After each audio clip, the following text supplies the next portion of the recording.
Jesús en Getsemaní. Habiendo dicho Jesús estas cosas, salió con sus discípulos al otro lado del torrente de Cedrón, donde había un huerto, en el cual entró con sus discípulos. Y también Judas, el que le entregaba, conocía aquel lugar, porque muchas veces Jesús se había reunido allí con sus discípulos. Juan 18, 1, 2. Yo recuerdo haber leído en alguna parte, aunque en este momento no puedo recordar la fuente, que Betania, uno habría pensado que el Salvador iría a ese lugar para pasar la noche en casa de María y su hermana Marta, estaba del lado más alejado del Monte de los Olivos y estaba fuera de los límites de la ciudad de Jerusalén.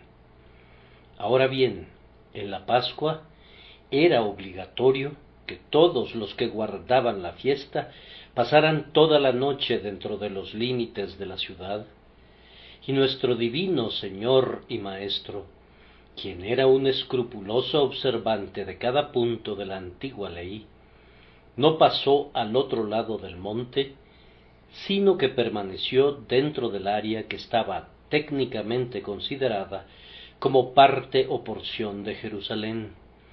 Así que su decisión de ir a Getsemaní era, en parte, para dar cumplimiento a la ley ceremonial, y por esa razón no pasó más allá ni buscó ningún otro refugio. Nuestro Señor sabía también que en esa precisa noche Él sería entregado en manos de sus enemigos y, por tanto, necesitaba estar preparado mediante un tiempo especial de devoción para la terrible ordalía que estaba a punto de soportar.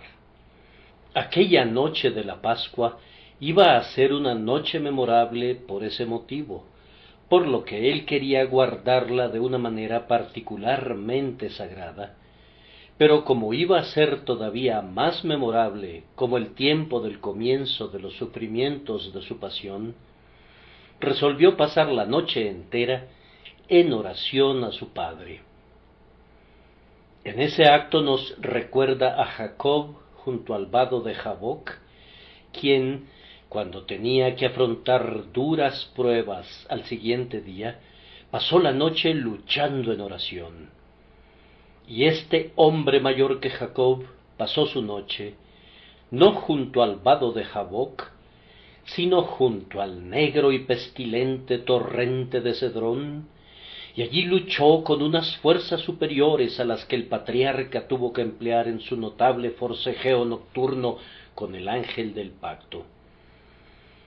Yo quiero que intenten ir hasta Getsemaní en el pensamiento, y creo que deben sentirse estimulados a ir allá, ya que nuestro texto dice: muchas veces Jesús se había reunido allí con sus discípulos. Y primero, hasta donde podamos hacerlo en el pensamiento, veamos el lugar. Yo no he visto nunca el huerto de Getsemaní. Muchos viajeros nos informan que lo han visto y han descrito lo que vieron allá. Mi impresión es que ninguno de ellos vio jamás el sitio real y que no queda ningún vestigio de él.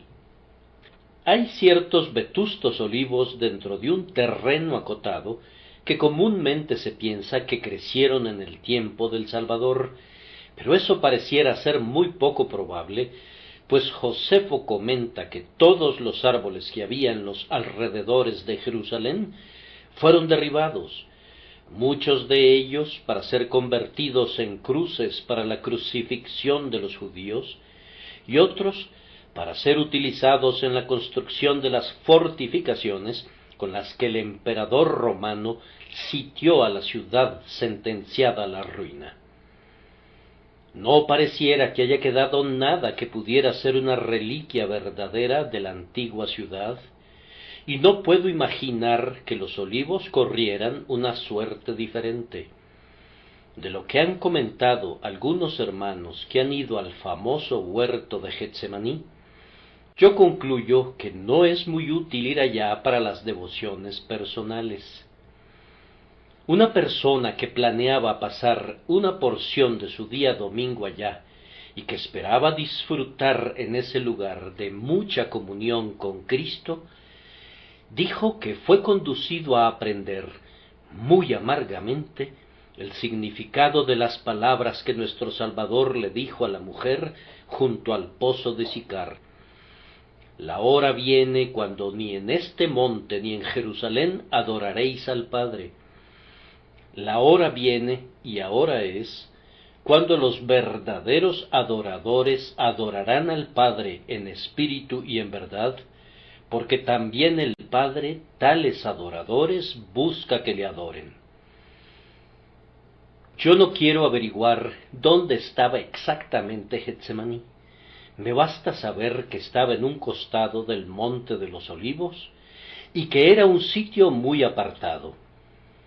El concepto que me formo del lugar es el resultado de haber residido durante muchos inviernos en un pequeño pueblo del sur de Francia donde los olivos crecen a la perfección y donde, en las laderas de las colinas, me he sentado a menudo en medio de los olivares y me he dicho: Getsemaní debe de haber sido un lugar parecido a este.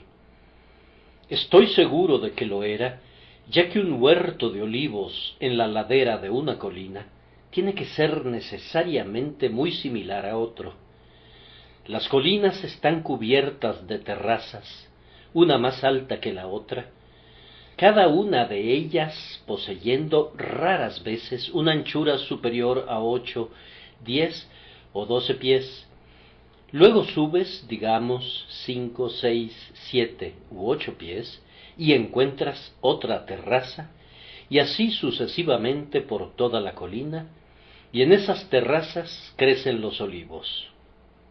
Uno de los encantos de un huerto de olivos de ese tipo es que tan pronto como entras en él, puedes sentarte al abrigo del terraplén ubicado al fondo de cualquiera de las terrazas, tal vez en un ángulo en el que estés protegido del viento, y estarás completamente oculto a la vista de todos los observadores. Ha habido personas que se han sentado a unos escasos metros de mí, de cuya presencia no tuve nunca la menor idea. Un día domingo, después de haber pasado con otras personas un poco de tiempo en oración, advertí lo que parecía ser un sombrero de copa de un ciudadano inglés que se iba alejando a una corta distancia de nosotros, justo encima de una de las terrazas. Pronto reconocí a la cabeza que llevaba el sombrero como la de un hermano cristiano a quien yo conocía, y descubrí que había estado caminando allí de un lado a otro, estudiando su sermón para la tarde. Él no nos había notado, excepto que había oído algunos sonidos que le habían parecido como oración y alabanza. Muchos de ustedes podrían estar en un huerto de olivos, pero a menos que enviaran alguna señal de reconocimiento para sus amigos, ellos no se darían cuenta de que alguien más se encontraba allí.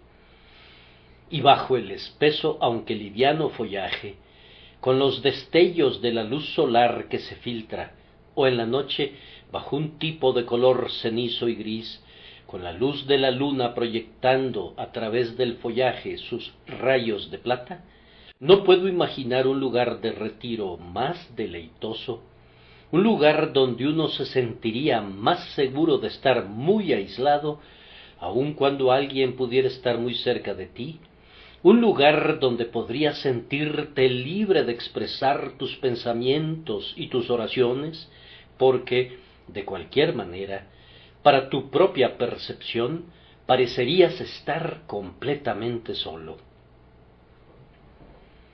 No puedo evitar pensar también que a nuestro Salvador le gustaba estar entre los olivos, debido a la figura muy congenial del olivo. Se retuerce y se enrolla y se contorsiona como si estuviese en una agonía. Tiene que extraer el aceite del duro pedernal y pareciera hacerlo con gran trabajo y fatiga. La figura misma de muchos olivos pareciera sugerir ese pensamiento. Entonces, un huerto de olivos es un lugar de doloroso placer y de fructífero trabajo, donde el aceite es rico y graso, pero donde ha de invertirse mucho esfuerzo en su extracción desde el duro suelo sobre el que está plantado el olivo. Yo creo que otros han sentido respecto a esto lo mismo que yo he sentido, es decir, que no hay ningún árbol que parezca más sugerente de un sentimiento de identificación con un ser sufriente que un olivo, ninguna sombra que sea más dulcemente pensativa, más apropiada para los momentos de aflicción y para la hora de devota meditación. No me sorprende, por tanto, que Jesús buscara el huerto de Getsemaní para poder estar completamente solo, para derramar su alma delante de Dios, y no obstante, poder contar con algunos compañeros a una corta distancia sin ser molestado por su inmediata presencia. Una razón para que él haya ido a ese huerto en particular era porque había ido allí con tanta frecuencia que le encantaba estar en ese viejo lugar familiar. ¿No sientes algo de eso en tu propio lugar especial de oración? No me gusta tanto la lectura en las Biblias de otras personas como en mi propia Biblia. No sé a qué se deba, pero a mí me gusta mi propia Biblia de estudio más que ninguna otra. Y si tengo que usar alguna Biblia más pequeña, prefiero una que tenga las palabras en el mismo lugar de la página que en mi Biblia, para poder encontrarlas con facilidad. Y yo no sé si ustedes sienten lo mismo, pero usualmente puedo orar mejor en un determinado lugar. Hay ciertos sitios en los que me deleita estar cuando me acerco a Dios. ¿Hay alguna asociación de anteriores entrevistas con mi Padre Celestial vinculadas con ellos que hace que el viejo sillón sea el mejor lugar en el cual uno pueda ponerse de rodillas? Entonces me parece que al Salvador le encantaba Getsemaní, porque había ido allí con mucha frecuencia con sus discípulos, y por tanto convierte al lugar en el sitio sagrado donde será derramada delante de su Padre su última agonía de oración. Sin embargo, eso fue sólo la introducción al tema principal de nuestras meditaciones. Entonces, ahora, contemplemos al Salvador en Getsemaní para que podamos imitarlo. Y primero, hemos de imitar a nuestro bendito Señor en esto, en que Él frecuentemente buscó y gozó de la soledad.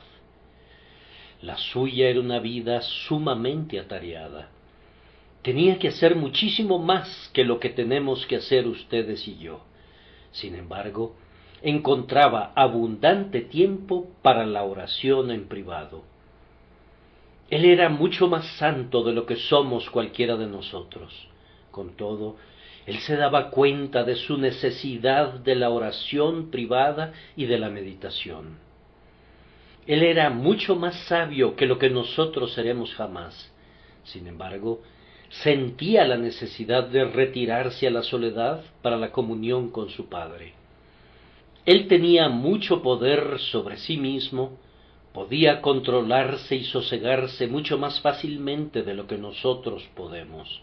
Con todo, sentía que debía quedarse solo con frecuencia en medio de las distracciones del mundo. Sería bueno que estuviéramos solos con mayor frecuencia. Estamos tan ocupados, tan involucrados en esta reunión de comité o en aquella otra, en el adiestramiento de obreros, en la escuela dominical, en la predicación, en pláticas, en visitas, en chismes, en todo tipo de cosas, buenas, malas o indiferentes, que no tenemos ningún tiempo disponible para el debido cultivo de nuestra vida espiritual. Corremos de un lugar a otro sin tener el tiempo apropiado para descansar, pero, hermanos y hermanas, si queremos ser fuertes, si tenemos la intención de asemejarnos a Jesús, nuestro Señor y Salvador, tenemos que tener nuestro Getsemaní, nuestro lugar de secreto retiro donde podamos estar a solas con nuestro Dios. Pienso que fue Lutero el que dijo: hoy tengo ante mí un duro día de trabajo, me consumirá muchas horas y habrá una severa lucha, así que tengo que disponer de al menos 3 horas de oración para poder acumular la energía suficiente para desempeñar mi tarea. Nosotros no actuamos de esa sabia manera en nuestros días. Sentimos como si no pudiéramos encontrar un tiempo para la oración privada, pero si tuviéramos más comunión con Dios, tendríamos una mayor influencia en los hombres. Pero nuestro bendito Maestro ha de ser imitado especialmente en el hecho de que Él buscó la soledad cuando estaba a punto de entrar en el gran conflicto de su vida. Justo entonces, cuando Judas estaba a punto de darle el beso del traidor, cuando los escribas y los fariseos estaban a punto de acosarlo hasta la cruz, fue entonces cuando sintió que tenía que retirarse a Getsemaní y estar solo en oración con su Padre. ¿Qué hiciste, mi querido hermano, cuando percibiste la prueba? Pues bien, buscaste a un amigo que se identificara contigo. No te voy a culpar por desear las consolaciones de la verdadera amistad, pero no te voy a encomiar si la pones en el lugar de la comunión con Dios. ¿Temes incluso ahora alguna calamidad inminente? ¿Qué estás haciendo para enfrentarla? No voy a sugerirte que descuides ciertas precauciones, pero te aconsejaría que la primera y la mejor precaución tuya sea dirigirte a tu Dios en oración. Así como los débiles conejos encuentran refugio en la roca sólida, y así como las palomas se alejan volando a su hogar en el palomar, así también cuando los cristianos esperan alguna tribulación, deberían volar directamente a su Dios sobre las alas del miedo y de la fe. Tu gran fortaleza no radica en tu pelo, pues de lo contrario podrías sentirte tan orgulloso como Sansón en los días de sus victorias. Tu gran fortaleza radica en tu Dios. Por tanto, acude presuroso a Él y pídele ayuda en esta tu hora de necesidad. Por decirlo así, algunos de ustedes oran cuando están en el Calvario, pero no en Getsemaní. Quiero decir, oran cuando les sobreviene la tribulación, pero no cuando ésta está en camino. Sin embargo, su Maestro les enseña aquí que para vencer en su Calvario tienen que comenzar luchando en su Getsemaní.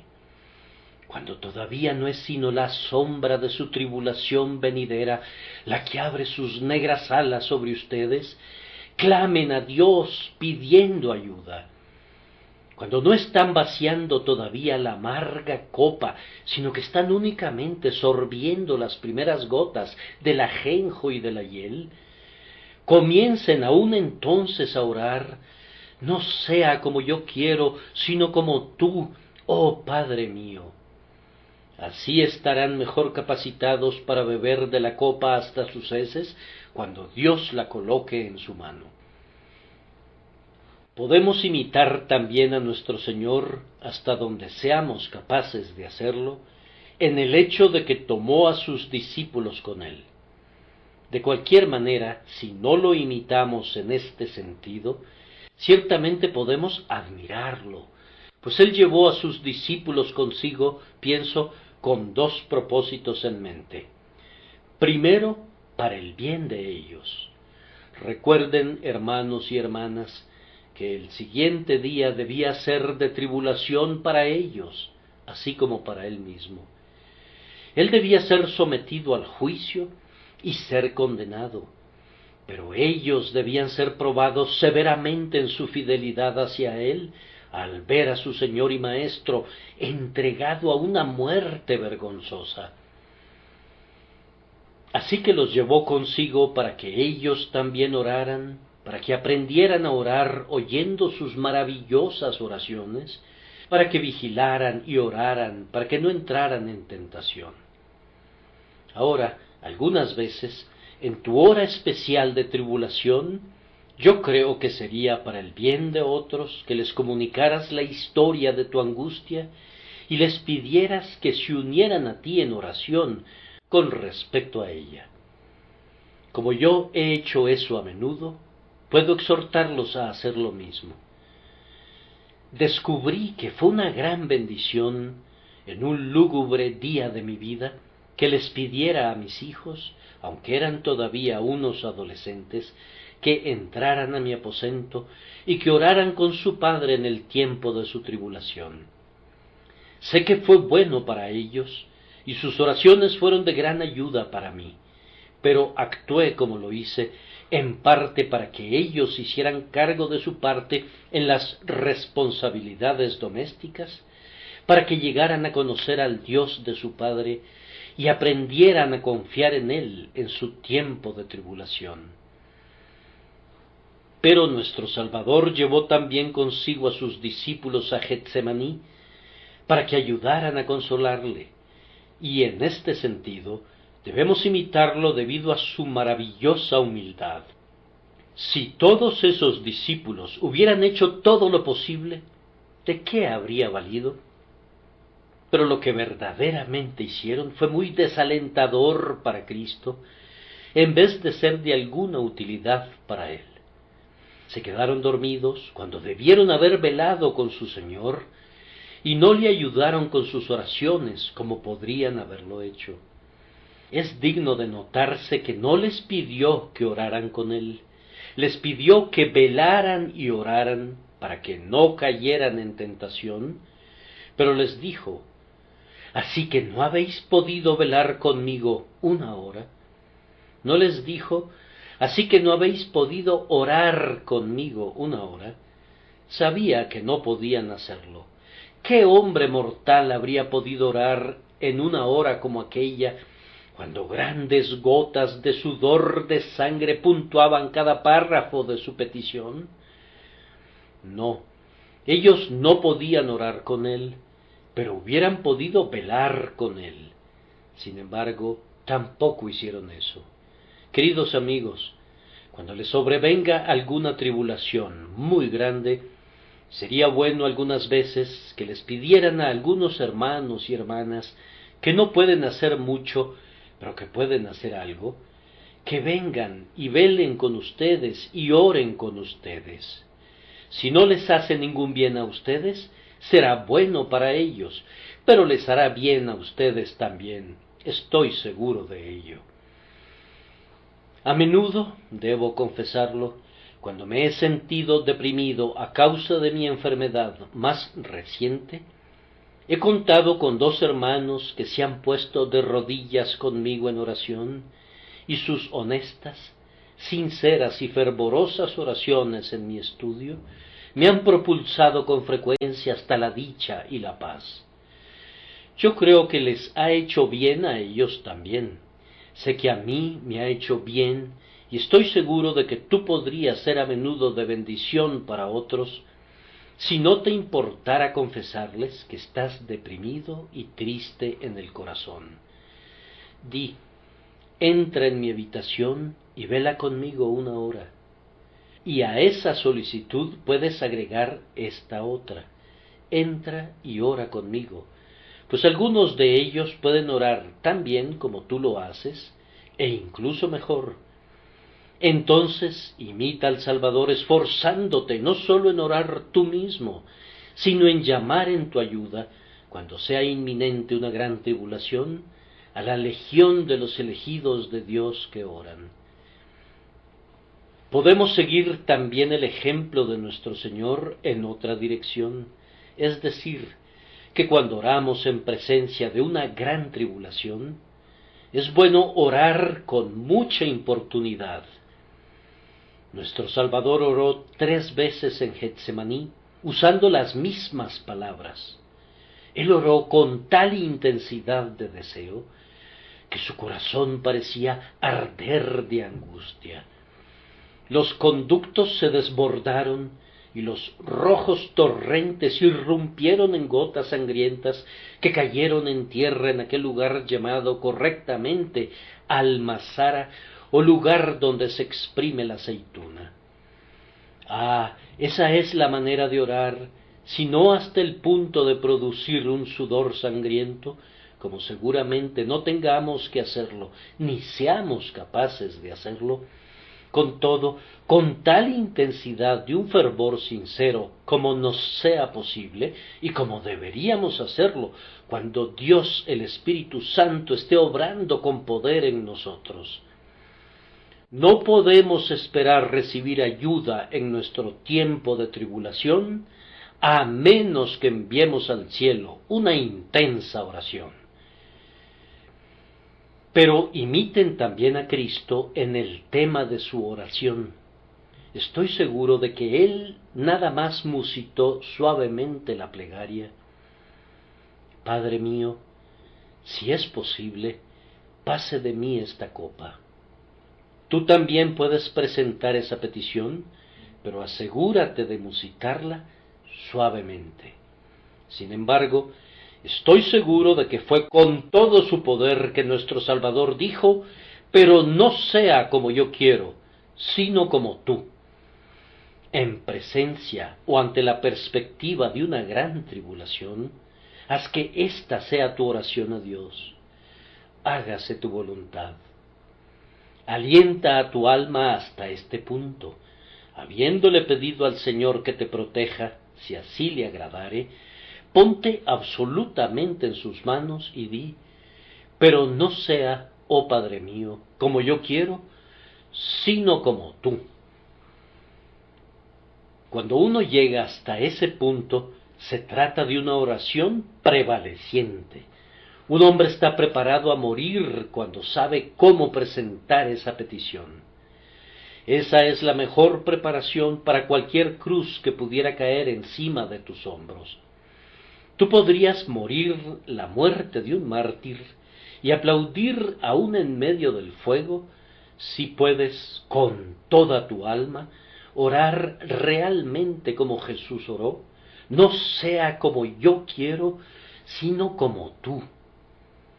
Este es el objetivo que pongo ante ustedes, mis hermanos y hermanas en Cristo, que si están esperando una enfermedad, si están temiendo alguna pérdida, si están anticipando un duelo, si le temen a la muerte, que este sea su gran ultimátum: ir a Dios ahora, en el tiempo de su angustia, y por medio de una poderosa oración prevaleciente, con tal acompañamiento de oración como otros puedan brindarte, musita esa única plegaria: hágase tu voluntad, oh Padre mío.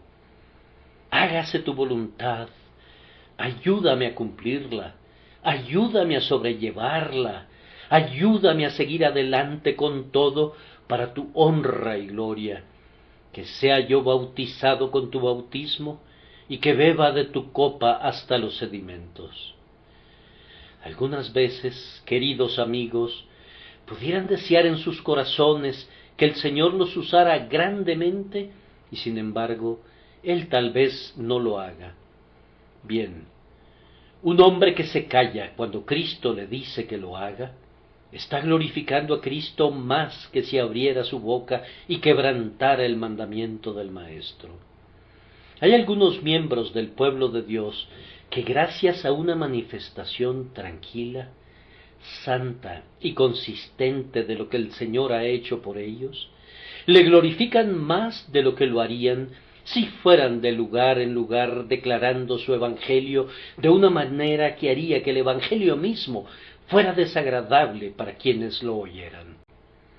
Eso es muy posible, pues algunas personas lo hacen. Si el Señor me pone en primera fila, bendito sea su nombre por ello, y yo tengo que pelear por Él allí como mejor pueda. Pero si Él me dice: quédate acostado en tu lecho, quédate allí durante 7 años y no te levantes del todo, No tengo nada más que hacer que glorificarle de esa manera. El mejor soldado es el que hace exactamente lo que su capitán le dice. Ahora, en tercer lugar, y sólo brevemente, a modo de instrucción para nosotros mismos, veamos a los discípulos en Getsemaní. Probablemente los discípulos habían ido con su maestro a Getsemaní a menudo. Yo supongo que algunas veces durante el día y algunas veces durante la noche habían sido instruidos en cónclave secreto en el huerto de los olivos. Había sido su academia. Allí habían estado con el maestro en oración. Sin duda, cada uno oraba y aprendía a orar mejor con su ejemplo divino. Queridos hermanos y hermanas, yo les recomiendo que vayan con frecuencia al lugar donde puedan tener una mejor comunión con su Dios. Pero ahora, los discípulos fueron a Getsemaní porque se cernía una gran tribulación. Fueron llevados allí para que velaran y oraran. Así también, acude tú al lugar de oración en este momento de tribulación y en todos los otros momentos de tribulación que te sobrevengan a lo largo de toda tu vida. Siempre que oigas el repique de las campanas anunciando todo goce terrenal, ese debe ser el aviso para que te dirijas al huerto de la oración. Siempre que haya la sombra de una tribulación que se avecina y se vislumbra delante de ti, eso también debe ser la sustancia de una comunión más intensa con Dios. Sin embargo, estos discípulos eran llamados a entrar en comunión con su Maestro en aquel momento, en la oscuridad más densa y más profunda que estaba sobreviniéndole, mucho más densa que cualquiera que les estuviera sobreviniendo a ellos. Y ustedes son llamados, queridos hermanos y hermanas, cada uno en su propia medida, a ser bautizados en Jesús en la nube y en el mar, para que puedan tener comunión con Él en sus sufrimientos. No se avergüencen de ir con Cristo a una Getsemaní, entrando en un conocimiento de lo que Él sufrió por ser conducidos a sufrir de la misma manera, según su propia capacidad. Todos sus verdaderos seguidores tienen que ir allí. Algunos solo tienen que quedarse en la puerta que da al exterior y velar, pero sus muy favorecidos tienen que adentrarse en la oscuridad más densa y estar más cerca de su Señor en sus mayores agonías. Pero si somos sus verdaderos discípulos, tenemos que tener comunión con Él en sus sufrimientos. Nuestra dificultad es que la carne evade esta tribulación y que, al igual que los discípulos, nos quedamos dormidos cuando deberíamos velar.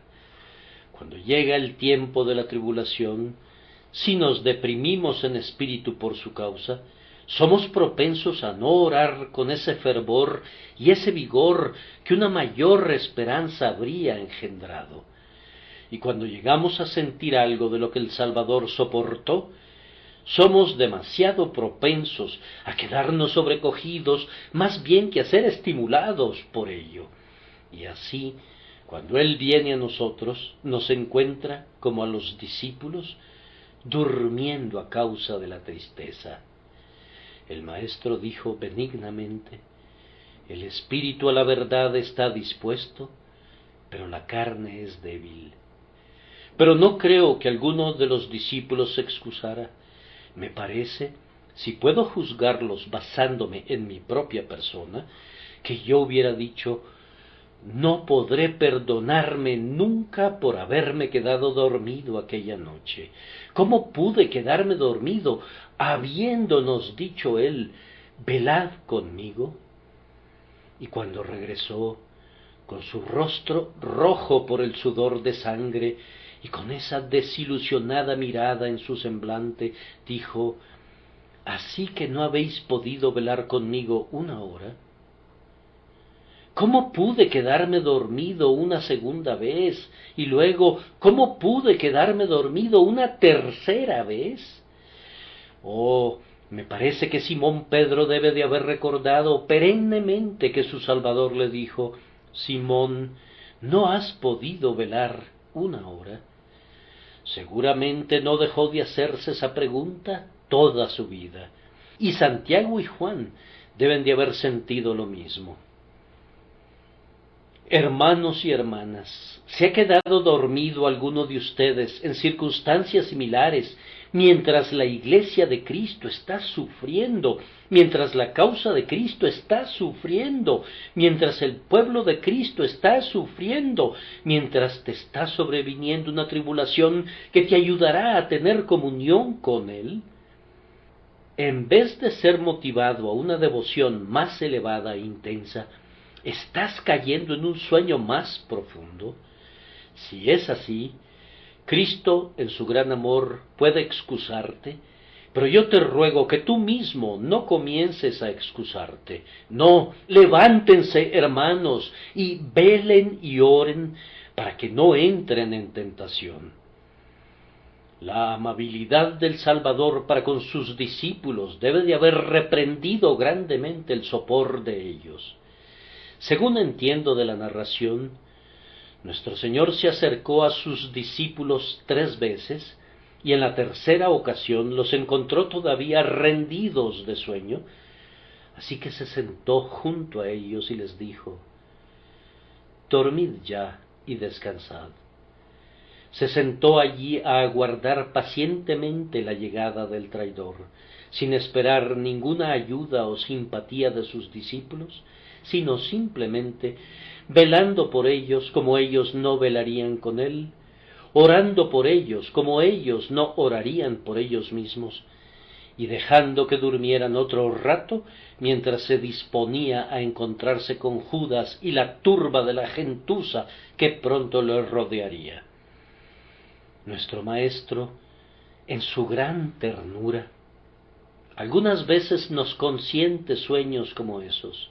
Sin embargo, podríamos tener que lamentarlos y desear haber tenido suficiente fuerza de mente y fervor de corazón para permanecer despiertos y velar con Él en sus momentos de aflicción.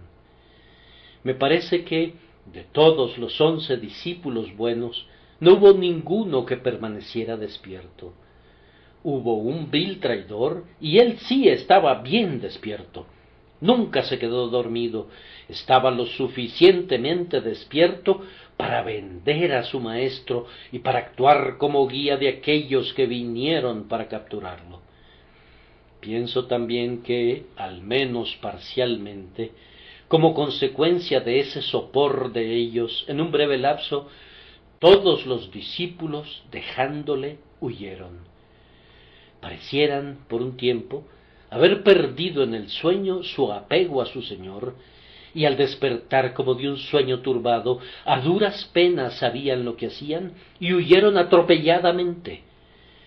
Todas las ovejas fueron dispersadas, y el pastor se quedó solo, cumpliendo así la antigua profecía: hiere al pastor, y serán dispersadas las ovejas. Y aquella otra palabra: he pisado yo solo el lagar, y de los pueblos nadie había conmigo. Despierten, hermanos y hermanas, pues de otra manera también ustedes podrían abandonar a su maestro, y en la hora en que deberían demostrar más su fidelidad, pudiera ser que su estado de sopor de corazón los lleve a la rebeldía y a abandonar a su Señor. Que Dios nos conceda que no suceda así. Ahora concluyo con una palabra de advertencia que ya casi he anticipado. Vayamos en el pensamiento a Getsemaní para que Judas nos sirva de advertencia. Permítanme leerles la última parte del texto, y también Judas, el que le entregaba, conocía aquel lugar, porque muchas veces Jesús se había reunido allí con sus discípulos. Judas, el que le entregaba, conocía el lugar. Sí, probablemente él había pasado allí toda la noche, muchas veces, con Cristo. Judas se había sentado en círculo con los otros discípulos en torno a su Señor en alguna de las terrazas cubiertas de olivos, y había escuchado sus prodigiosas palabras a la tenue luz de la luna. Había oído orar allí a su Señor con frecuencia. Judas, el que le entregaba, le había oído orar en Getsemaní. Conocía los tonos de su voz, la pasión de su súplica, la intensa agonía de ese gran corazón de amor cuando era derramado en oración. Sin duda, se había unido a los otros discípulos cuando le dijeron: Señor, enséñanos a orar. Judas, el que le entregaba, conocía el lugar. Él podría habernos señalado el sitio preciso donde el Salvador prefería estar, ese ángulo en la terraza, ese pequeño rincón escondido donde el Maestro solía buscar un asiento para sentarse y enseñar al grupo escogido en torno suyo. Sí, Judas conocía el lugar, y era debido a que conocía el lugar que fue capaz de traicionar a Cristo, pues si no hubiese sabido dónde estaba Jesús, no habría podido llevar a los soldados allí. Me parece algo muy terrible que esa familiaridad con Cristo haya capacitado a ese hombre para convertirse en un traidor. Y es todavía cierto, algunas veces, que la familiaridad con la religión puede capacitar a los hombres para convertirse en apóstatas. Oh, si hubiese un Judas aquí, yo le hablaría muy solemnemente. Tú conoces el lugar, sabes todo lo concerniente al gobierno y al orden de la Iglesia, y puedes ir a contar bonitas historias acerca de los errores cometidos por algunos de los siervos de Dios, que no errarían si pudieran evitarlo. Sí, tú conoces a los miembros de la Iglesia, tú sabes dónde hay algún defecto en el carácter y alguna debilidad de espíritu, sabes cómo ir y divulgar la historia de ellos entre los mundanos, y puedes hacer mucho daño que no podrías hacer si no hubieras conocido el lugar. Sí, y tú conoces las doctrinas de la gracia, al menos en una medida de conocimiento mental, y sabes cómo retorcerlas como para hacerlas verse ridículas, esas eternas verdades que embelezan los corazones de los ángeles y de los redimidos de entre los hombres. Como tú las conoces tan bien, sabes cómo parodiarlas y cómo caricaturizarlas y hacer que la propia gracia de Dios parezca una farsa. Sí, tú conoces el lugar, te has sentado a la mesa del Señor y has oído a los santos cuando hablan de sus arrobamientos y de sus éxtasis, y tú pretendías que participabas en ellos. Así que sabes cómo regresar al mundo y representar a la verdadera piedad como algo que es pura mojigatería e hipocresía, y haces raras burlas de esos secretos sumamente solemnes, de los cuales un hombre a duras penas hablaría a sus semejantes, porque son las transacciones privadas entre su alma y su Dios. Difícilmente puedo captar cuán terrible será la condenación de aquellos que, después de hacer una profesión de religión, han prostituido su conocimiento de la obra interna de la Iglesia de Dios, y la han convertido en material para novelas en las que el Evangelio de Cristo es exhibido para escarnio. Sin embargo, ha habido tales hombres que no se han contentado con ser como pájaros que han ensuciado sus propios nidos, ya que también han salido y han intentado ensuciar el nido de cada corazón creyente que pudieran alcanzar. Qué cosa tan terrible sería que alguien de nosotros aquí conociera el lugar y por eso traicionara al Salvador. ¿Conoces el lugar de oración privada o piensas que lo conoces? ¿Conoces el lugar donde van los hombres cuando la sombra de una tribulación venidera está proyectándose delante de ellos? ¿Piensas que sabes algo acerca de la comunión con Cristo en sus sufrimientos? Pero, ¿qué pasaría si la avaricia del oro dominara, tal como lo hizo en Judas, ese natural apego que sientes por Cristo y por las mejores cosas? ¿Y qué pasaría si incluso Getsemaní, como un abismo, abriera ampliamente sus fauces para engullirte? Es algo terrible para ser contemplado, pero con todo pudiera ser verdad, pues también Judas, el que le entregaba, conocía aquel lugar. No puedo tolerar pensar que alguno de ustedes esté familiarizado con las interioridades de este tabernáculo y sin embargo que traicione a Cristo. Que seas uno de esos que se congregan en torno a esta mesa de la comunión, que estés familiarizado con todo el amor y las tiernas expresiones que suelen ser usadas aquí, y con todo, que después de todo, abandones a nuestro Señor y Salvador, Jesucristo. Hagan circular la pregunta de los discípulos, y que cada uno se la formule. ¿Soy yo, Señor? ¿Soy yo? Cuando alguien se desvía del camino de Sión, ¡ay, cuántos lo hacen! Me parece que oigo decir al Salvador, ¿me abandonarás tú también? Ah, Señor, con un corazón como el mío, a menos que me sujetes firmemente, pienso que tengo que flaquear y que lo haré, y que comprobaré ser como ellos al final. Por tanto, sosténme, oh Señor, y estaré seguro, guárdame hasta el fin por tu amado Hijo, nuestro Señor Jesucristo. Amén.